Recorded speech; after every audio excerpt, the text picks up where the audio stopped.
the videos. Wow. Sure. See, Mangochi Road. Let's pass a long way, getting towards Mangochi.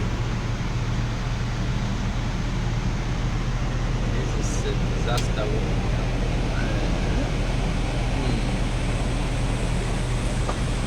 My drains they cannot even contain the water now. And see if the water was able to go up Pamamba, but don't you? Kauna ni manyumba mpaka na window leo. Umeona mwe? Atamela albinobe. Yeah. Kwa maana hivi na popo mungu angachoke kunyumba kwa bila kuna Sanga bwela. Sanga bwela. Papa lizenje. Kama you know. Mvula itakaa kuti kutilira mpaka na usiku. Zimazi hizi za baba chacho muntu sunga buno muntu. Sunga buno. Ndaona flooding ile kumusiku minda yonse.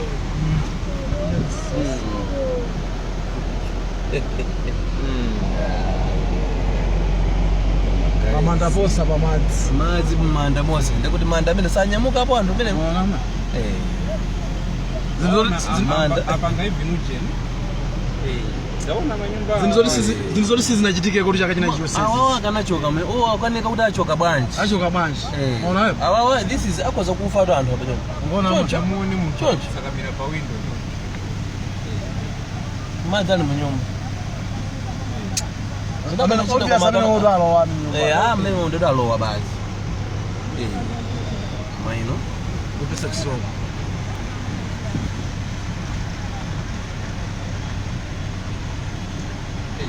Ndaona bashoba hapo. Yarra.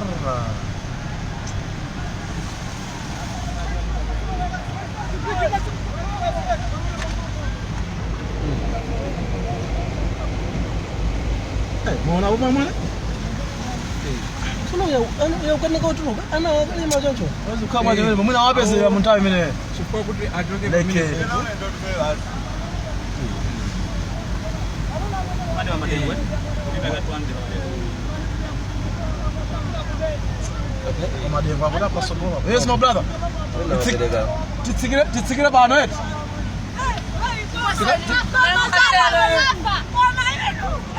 But ngosikira bomba basi. Abasa ababande kuti it's better daona hapo kuti kuti sindi zimwanje hapo.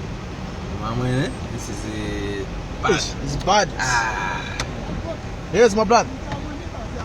Oh, sorry. This is really bad, amwe. We not koma kumeneko.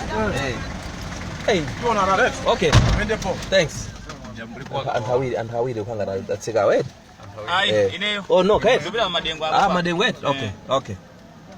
Iko jambo lako kaipa ngomo. Sha. Oma. This is a grave damage.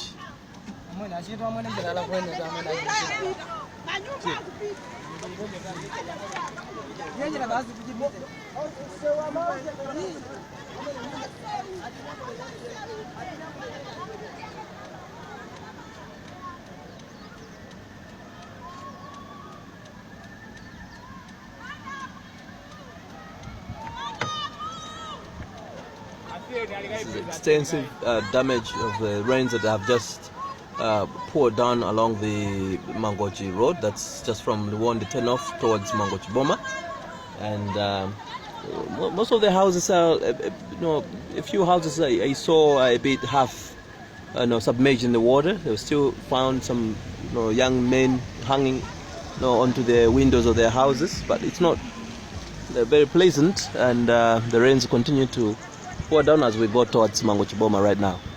So this is Mafera Mwenda reporting for Zodiac.